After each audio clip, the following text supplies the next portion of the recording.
Details ಕೊಡ್ತಾರೆ ನಮ್ಮ digital editor Dilip ಸಂಪರ್ಕದಲ್ಲಿದ್ದಾರೆ. ದಿಲೀಪ್, ಇವತ್ತು ಭೂಸ್ಪರ್ಶ ಆಗ್ತಾ ಇದೆ, ಹೇಗಿರುತ್ತೆ ಈ ಒಂದು ಭೂಸ್ಪರ್ಶ ಪ್ರಕ್ರಿಯೆ? ರಾಮ್, ಈಗ ತಾನೇ ನಾವು ಏನೊಂದು ನೇರ ದೃಶ್ಯಾವಳಿಗಳನ್ನ ಗಮನಿಸ್ತಾ ಇದೀವಿ. ಏನೊಂದು ಬಾಹ್ಯಾಕಾಶ ನಿಲ್ದಾಣದಲ್ಲಿತ್ತು ಸುಮಾರು 14 ದಿನಗಳ ಕಾಲ ಈ ಒಂದು ಸ್ಪೇಸ್ ಎಕ್ಸ್ ನ ಒಂದು ನೌಕೆ ಏನಿದೆ ಆಕ್ಸಿನ್ 4 ಕಾರ್ಯಾಚರಣೆಯಡಿ ಒಂದು ಬಾಹ್ಯಾಕಾಶ ನಿಲ್ದಾಣಕ್ಕೆ 4 ಜನ ಏನು ಯಾತ್ರಿಗಳು ಹೋಗಿದ್ರು. ಈಗ ಅವರೆಲ್ಲರೂ ರಿಟರ್ನ್ ಆಗಿದ್ದಾರೆ. ಏನೊಂದು ಸ್ಪೇಸ್ ಕ್ಯಾಪ್ಸೂಲ್ ಅಂತ ಕರೀತಾರೆ, ಆ ಸ್ಪೇಸ್ ಕ್ಯಾಪ್ಸೂಲ್ ಇದೀಗ ತಾನೇ ಬಂದು ಸಮುದ್ರಕ್ಕೆ ಬಿದ್ದಿದೆ. 4 ಪ್ಯಾರಾಚೂಟ್ಗಳ ಮೂಲಕ ಸ್ಪೇಸ್ ಕ್ಯಾಪ್ಸೂಲ್ ನಿಧಾನವಾಗಿ ಭೂಮಿಗೆ ಇಳಿದಿದೆ. ಸಮುದ್ರದಲ್ಲೇನೆ ಆ ಸ್ಪೇಸ್ ಕ್ಯಾಪ್ಸೂಲ್ ನ ಇಳಿಸಲಾಗಿತ್ತು. ಯಾಕೆಂದ್ರೆ ಒಂದು ವೇಳೆ ಭೂಮಿಗೆ ಬೀಳುವಂತ ಸಂದರ್ಭದಲ್ಲಿ ಏನಾದ್ರೂ ಗಟ್ಟಿ ನೆಲದಲ್ಲಿ ಏನಾದ್ರು ಸಮಸ್ಯೆಗಳಾಗಬಹುದು ಅನ್ನೋ ಕಾರಣಕ್ಕೆ, ಯಾಕೆಂದ್ರೆ ಈ ಹಿಂದೆ ಕಲ್ಪನಾ ಚಾವ್ಲಾ ದುರಂತ ಕಣ್ಣೆದುರುಗಿದೆ. ಹಾಗಾಗಿ ಯಾವುದೇ ರೀತಿಯಾದಂತಹ ಒಂದು ವ್ಯತಿರಿಕ್ತ ಪರಿಣಾಮಗಳಾಗಬಾರ್ದು ಅನ್ನೋ ಕಾರಣಕ್ಕೆ ಸಮುದ್ರಕ್ಕೆ ಇಳಿಸುವಂತ ಕಾರ್ಯಾಚರಣೆ ನಡೆದಿತ್ತು. ಇದೀಗ ಆ ಕಾರ್ಯಾಚರಣೆ ಯಶಸ್ವಿಯಾಗಿದೆ. ಏನೊಂದು ಸ್ಪೇಸ್ ಕ್ಯಾಪ್ಸೂಲ್ ನಲ್ಲಿ ಇದ್ದಾರೆ 4 ಜನ. ಆ 4 ಜನ ಜೊತೆಗೆ ನಾಸಾದ ಒಂದು ಪ್ರಧಾನ ಕಚೇರಿ ಏನಿದೆ ಅಲ್ಲಿಂದ ಒಂದು ನಡೆಸಿದಂತಹ ರೇಡಿಯೋ ಟ್ರಾನ್ಸ್ಮಿಷನ್ ಕೂಡ ಸಫಲ ಆಗಿದೆ. ಇದೀಗ ತಾನೇ ನೀವು ಕೇಳಿಸ್ಕೊಂಡ್ರಿ ಅನ್ಸುತ್ತೆ.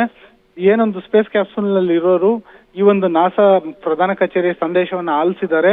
ಅವರು ಕೂಡ ಕಾಪಿ ಅಂತ ಹೇಳಿದ್ದಾರೆ ಆ ಒಂದು ಸಂದೇಶಕ್ಕೆ. ಈಗ ಏನೊಂದು ಸ್ಪೀಡ್ ಬೋಟ್ಗಳಿದಾವೆ, ಅದು 2 ಸ್ಪೀಡ್ ಬೋಟ್ಗಳು ಒಟ್ಟಿಗೆ ಒಂದು ಏಕಕಾಲದಲ್ಲಿ ಒಂದು ಸ್ಪೇಸ್ ಕ್ಯಾಪ್ಸೂಲ್ ಹತ್ರ ಹೋಗಿತ್ತು.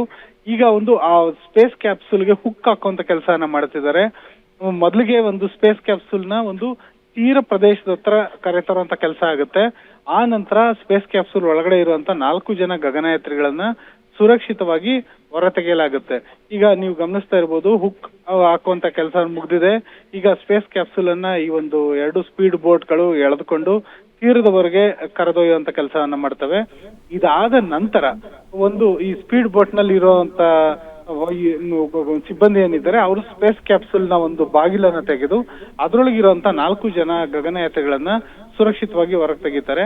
ಮತ್ತೆ ಗಗನಯಾತ್ರಿಗಳು ಅದರಲ್ಲೂ ನಮ್ಮ ಭಾರತೀಯ ಇಸ್ರೋ ವಿಜ್ಞಾನಿಯಾಗಿರುವಂತಹ ಶುಭಾಂಶು ಶುಕ್ಲಾ ಇರ್ಬೋದು, ಅವರೆಲ್ಲರೂ ಕೂಡ ಅವರೊಂದು ಏನು ಭಾರತೀಯ ವಾಯುಪಡೆಯ ಒಂದು ಪೈಲಟ್ ಆಗಿದ್ರು. ಆ ನಂತರ ಇಸ್ರೋ ಸಂಸ್ಥೆಯಲ್ಲಿ ಕೆಲಸ ಮಾಡ್ತಾ ಈಗ ಒಂದು ನಾಸಾ ಒಂದು ಸಹಯೋಗದೊಂದಿಗೆ ಬಾಹ್ಯಾಕಾಶಕ್ಕೆ ಹೋಗಿದ್ರು ಶುಭಾಂಶು ಶುಕ್ಲಾ ಅವರು. ಅವರನ್ನು ಒತ್ತು ಬರ್ತಾ ಇದೆ ಈ ಒಂದು ಗಗನ ನೌಕೆ.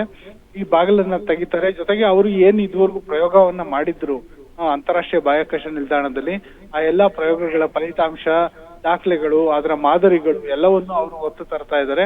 ಹೀಗಾಗಿ ಇದೊಂದು ಅತ್ಯಂತ ಪರಿಣಾಮಕಾರಿಯಾದಂತ ಮತ್ತೆ ಅತ್ಯಂತ ಸೂಕ್ಷ್ಮವಾದಂತಹ ಒಂದು ಕಾರ್ಯಾಚರಣೆ ಇದು.